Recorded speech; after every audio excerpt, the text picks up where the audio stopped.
কোটা আন্দোলন ছাত্রদের আন্দোলন নাই, এটা দেশবাসীর লড়াইয়ে পরিণত হয়েছে। শেষ খবর পাওয়া পর্যন্ত আজ 6 জন নিহত হয়েছে হাসিনার কুত্তা, ছাত্রলীগ আর ঠোলা লীগের হাতে। একে একে ছাত্রলীগকে উৎখাত করা হইতেছে শিক্ষা প্রতিষ্ঠানগুলো থেকে। ছাত্রলীগ আর ঠোলা লীগ পরাজিত হওয়ায় পরে নামছে বিজেপি, তারাও টিকতে পারে নাই, তারাও পলাইছে। দৌড়ানি খাইতেছে আওয়ামী লীগের মাফিয়া গুন্ডারা। হাজি সেলিমকে দিছে ধাওয়া, যেখানে আওয়ামী বাকশালী তারই দিতে হবে ধাওয়া। ছাত্ররা তাদের আসল শত্রুকে চিনতে পারতেছে। বাংলাদেশ ফিনিক্স পাখির মতো হর্ষ থেকে আবার উত্থিত হইতেছে। আমরা যখন সবাই আশা ছেড়ে দিতেছিলাম, তখন ছাত্ররা আশা নিয়ে আমাদের সামনে এসে দাঁড়াইছে। বাংলাদেশ দেখতেছে এক নতুন বাংলাদেশের অভ্যুদয়। সকল বিভেদ ভুলা ডান বাম মধ্যপন্থী ইসলামপন্থী সকলে একসাথে ফ্যাসিস্ট হাসিনার শাসনের বিরুদ্ধে একাত্তা হয়েছে। এই তরুণেরা অপ্রতিরোধ্য, এই তরুণেরা বীর, এই তরুণেরা এক নতুন দিনের যাত্রী। এদের বীরত্বের কাছে, এদের উন্নত শিরের কাছে লজ্জায় হিমালয় পর্যন্ত মাথা নত করে। আবু সাইদ যেভাবে জীবন দিল বীরত্বের সঙ্গে, এই বীরত্ব দুনিয়া আগে দেখে নাই। এই বীরত্ব আমরা এমনকি গাজায় দেখি নাই। নির্ভয়ে বন্দুকের সামনে বুক পাইতে দেওয়া এই নতুন বাংলাদেশ, এই বীরের প্রজন্ম আগে কখনো দেখেনি।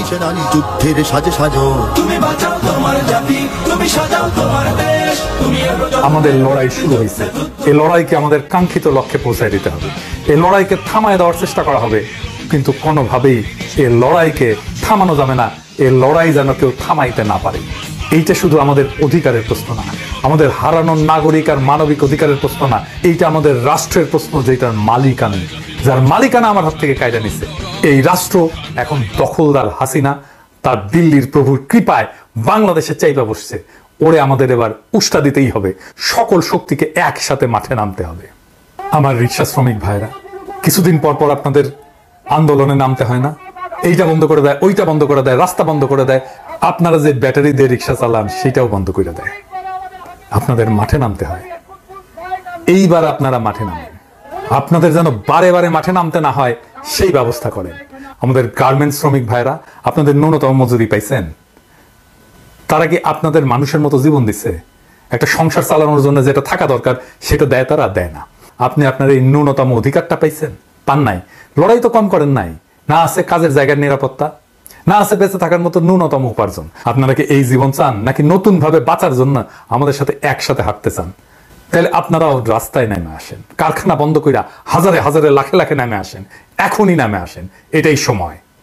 ইতিহাসে এরকম সময় বারে বারে আসে না। ছাত্রদের সাথে নেমে আসেন, অনেকবার লড়ছেন, এইবার শেষ লড়াই করে আসেন।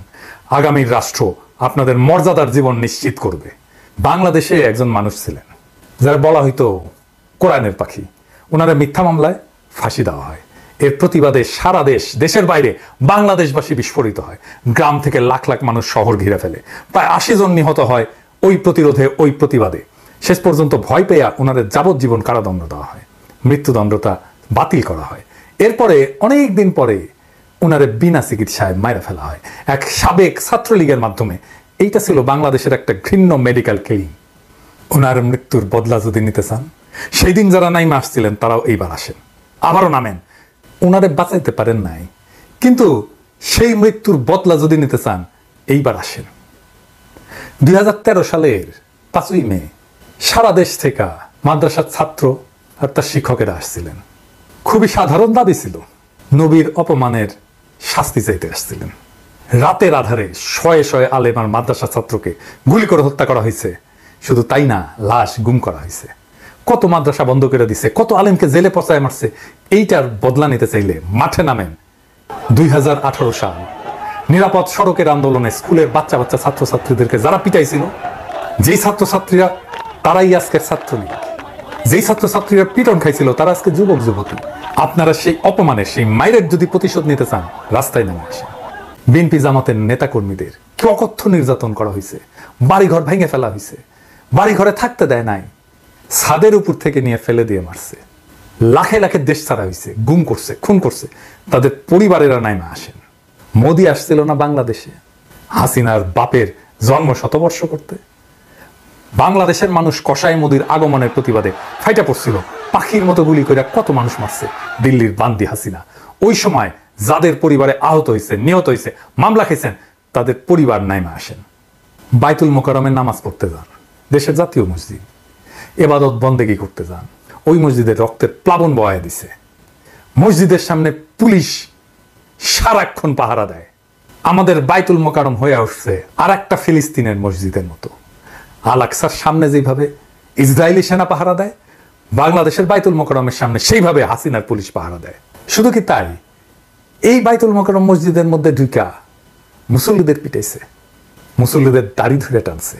যারা সেই সময় অসহায়ের মতো সে অপমান সইছেন, কিছু করতে পারেন নাই, তারা নাইমা আসেন। এখন এটাই সময়। ইন্ডিয়াতে একটা মসজিদ ছিল, বাবরি মসজিদ, সেটা ভেঙ্গা রাম মন্দির করছে মোদি। এই মোদির বান্দি হাসিনা, মোদির শক্তিতে হাসিনা ক্ষমতা চালায় বাংলাদেশে। আপনি বাবরি মসজিদ পাবেন না, কিন্তু মোদিকে যদি শাস্তি দিতে চান তাহলে মোদির 1 নাম্বার কেনা বান্দি হাসিনাকে বাংলাদেশ থেকে উৎখাতের লড়াইয়ে নামেন। এটাই সময়। মুরব্বীরা রাস্তায় নামেন, মায়েরা নামেন রাস্তায়, যার যা কিছু আছে তাই না এই দখলদার হাসিনা আর তার কুত্তাদের বিরুদ্ধে দাঁড়ান। রাজপথের দখল নিয়ে আমরা শ্রীলঙ্কার মতো গণভবনে ঢুকে যাব।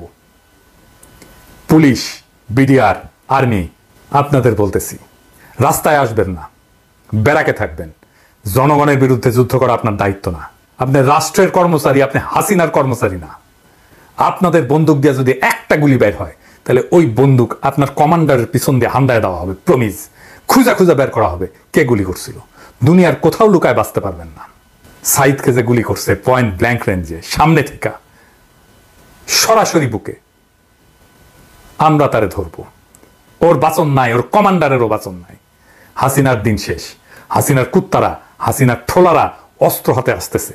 সাবধান, অস্ত্র আমাদেরও আছে। তোমার চাইতে বহুগুণে শক্তিশালী অস্ত্র আছে আমাদের। শহীদী মৃত্যুই আমাদের অস্ত্র। আমরা সশস্ত্র হব অজস্র শহীদী মৃত্যুতে। স্বাধীনতার মূল্য চুকাইতে হয় রক্ত দিয়া। আমাদের সাইদের মতো লাখো লাখো সাহসী তরুণ আছে, বন্দুকের সামনে নির্ভয়ে বুক পাইতে দিবে।